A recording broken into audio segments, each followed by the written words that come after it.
Yeah, I just completed number 9, so I'm like a little less than halfway through. My name's Fred. I live in Virginia currently, but I was raised in New Jersey. Started playing when I was 16 and always had a passion for the bass, but never had any formal lessons. I was pretty much self-taught for my career. Um, I was never a professional musician either. It was always just for fun and just for the love of music and the love of the bass. So that's what kept me going for a lot of years, played in wedding bands and some stuff on the side for a lot of years, but never really took the plunge as far as formal learning. Recently retiring from the corporate world, I did want to plunge back into playing the bass, which I have. And now that I have more time, it seemed like a good time to also get some better learning under my belt. I was practicing the same things over and over and over and never really had a real, practicing with a purpose kind of thing. I won't say I was wasting my time because anytime you're playing is good time, but it really wasn't moving me forward. That's when I kind of got turned on to your site and your information. And, since the 9 weeks started, it's been great. I mean, I'm focusing on stuff that I need to focus on for a change. I'm still playing stuff and having fun, but there's a portion of the practice session where it's dedicated to stuff that's going to move me forward. The permutations are fantastic. I mean, it's a love-hate thing. I hate them because I'm not good at them when I first start. But after a couple, 2, 3 times, it gets a little quicker, a little easier, which is obviously the purpose of them. And, I've got a cheat sheet where I keep track of the ones that gave me the most trouble. And then I go back to those to try to get those under my belt again. But my biggest things were not looking at the fretboard when I'm playing, because I was guilty of that big time, just staring at my left hand. And I need to get away from that. And then the right hand, I was more of a one finger kind of person when push came to shove. So all of the things that you're teaching in the 9 weeks have really moved me forward. And I began playing more regularly at open mics and then joined a band. And it just seemed like in order to get where I wanted to go and become better, now I've got the time. I didn't have the time in the past, so that excuse was out the window. And I just enjoyed your approach to the teaching is probably more than anything. There's a million sites out there and there's a million ways you can go do it.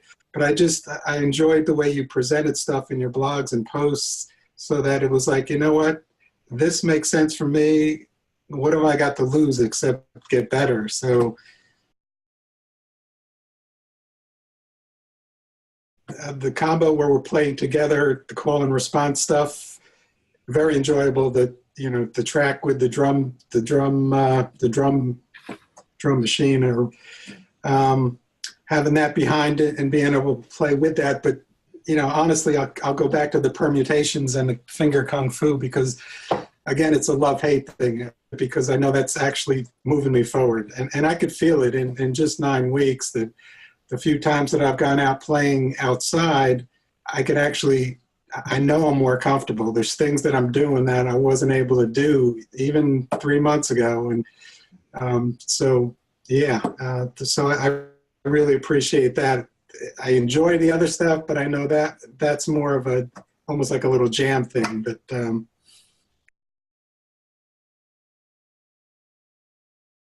the main couple things, and it's a work in progress, obviously, but not being a prisoner to the fretboard. In other words, I'm not staring at my hands as much. I'm consciously making that decision to trust my fingers, and it comes down to the fretboard knowledge, number one, but those shapes that you teach are invaluable. I mean, to be able to play the scales and the triads and everything based on the shapes versus actually thinking about or looking at where the notes are has been super. And each week that goes by, I get a little better and to the point where I want to be able to connect with the audience, connect with the other band members, because I do look at myself on some videos and I'm wow, that's all you do is look at your fingers. I mean, it's terrible. So yeah, that's been kind of the biggest win for me so far. And then the technique piece as well, just being able to do those permutations quicker and with the right tone. It's improved the actual quality of my play as well as speed a little bit, but I don't worry as much about speed as I do about the quality. So that's been kind of a secondary win.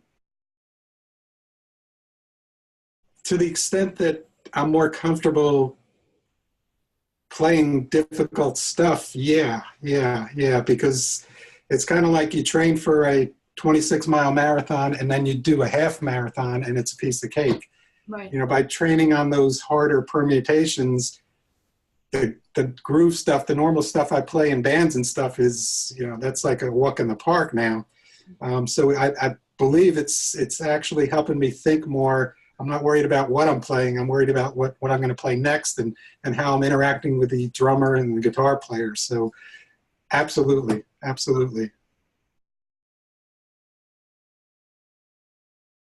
Yeah, for sure. Because it's, you know what to expect each week. It's systematic. You go from one section to another. And it's the same each week as far as the sections. So you kind of know what to expect. I also appreciate the encouragement along the way that, you know, if you don't finish this, just come back to it.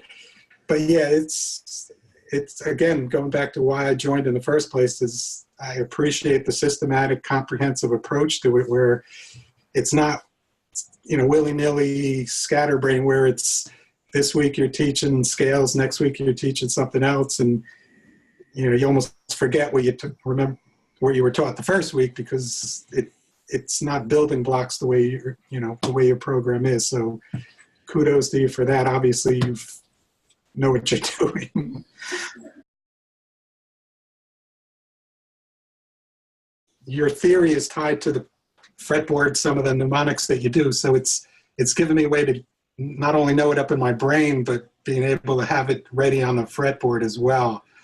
So in that regard, it's been extremely useful and very helpful. So especially because theory is what it is. Can be kind of dry, and it's taking a theory and a knowledge up in the brain and moving it down to the fingers where it really counts. So it's been helpful. Some of the theory that you put into the shapes as far as fingers and shapes on the fretboard makes it easier, that transfer. It's one thing to know it up in your head, but to be able to play it on the spot when it really counts, that's where it gets difficult. I know I want to play this, flat 5 or something, but it's okay, where is it real quick? But, having those shapes under your fingers just makes that transfer, a heck of a lot easier. And I look forward to more on that.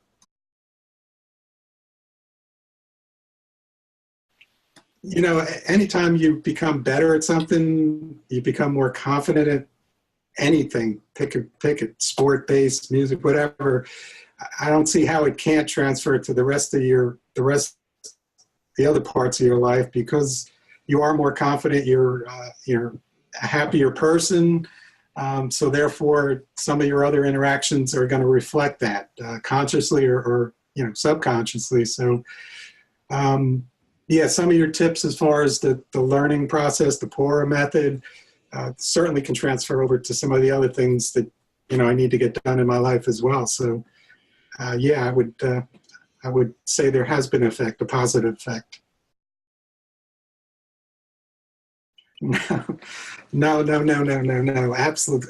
Quite the opposite. No, I hear that a lot, I just play, what I feel, and I don't worry about, well, maybe you're really, really lucky that you happen to be playing what you feel and it's working, but some way, one way or the other, you're playing within the theory, you're doing things that maybe you not aware of, but, I'm a very kind of logical person, so I like when things make sense.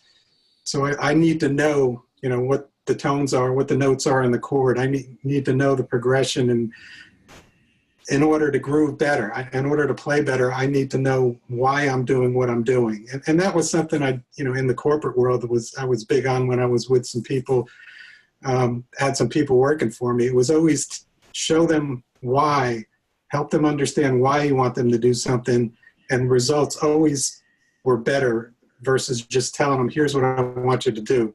So you explain why you want them to do, and then they have a better feel and a better appreciation for actually doing it. So I think the same applies to theory, that, you know, for me, to know what I'm doing and know why it works is really, really important to me. And it helps my playing, helps me become a better player. Undoubtedly, absolutely, 100,000%. Yeah, I mean, the price of a, you know, in-person lesson, I don't know what it goes for these days, but you're talking about a handful of in-person lessons for the price of what you're asking for the course. So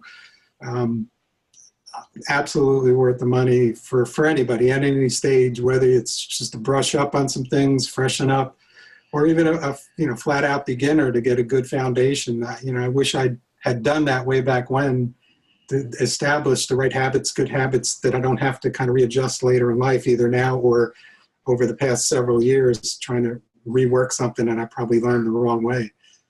So absolutely, it's a great value.